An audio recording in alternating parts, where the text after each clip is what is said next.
বছরের প্রথম দিনের অধিকাংশ সময় কুয়াশায় ঢাকা ছিল সূর্য। তবে দিনের শুরুতে সূর্যোদয় দেখতেই পটুয়াখালীর কুয়াকাটায় জড়ো হয়েছিলেন হাজারো পর্যটক। বেলা বাড়ার সঙ্গে সঙ্গে একটু একটু করে উঁকি দিতে থাকে সূর্য।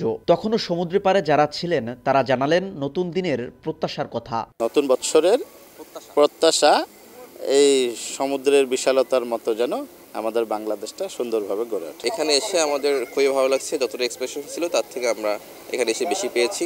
সৈকতের বিভিন্ন পয়েন্টের বালিয়াড়িতে নিজেদের মতো করে সময় কাটান আগত দর্শনার্থীরা। কেউ কেউ ঘোড়া ও ওয়াটার বাইকে চড়ে ঘুরে দেখেন সমুদ্র সৈকত। সুন্দর লাগতেছে, আসলে যতটুকু ভাবছিলাম তার থেকে অনেক ভালো লাগতেছে। ছেলেমেয়ের ছুটের সময় এখানে ঘুরতে আসছে। 2024 সালে শেষ সূর্যডোবা, আবার 2025 সাল চালু করলাম আবার সূর্য ওঠা থেকে। পর্যটকদের নিরাপত্তায় এদিন বেশ তৎপরতা দেখা যায় পুলিশ সদস্যদের। কুয়াকাটা রিজিয়নে বা কুয়াকাটাতে যেসব টুরিস্ট স্পট আছে সেখানে আমরা সার্বক্ষণিক নিরাপত্তার ব্যবস্থা করেছি।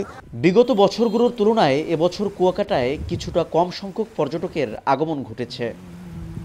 দেশের একমাত্র সমুদ্র সৈকত কুয়াকাটা, যেখানে একই স্থানে দাঁড়িয়ে দেখা যায় সূর্যোদয় আর সূর্যাস্ত।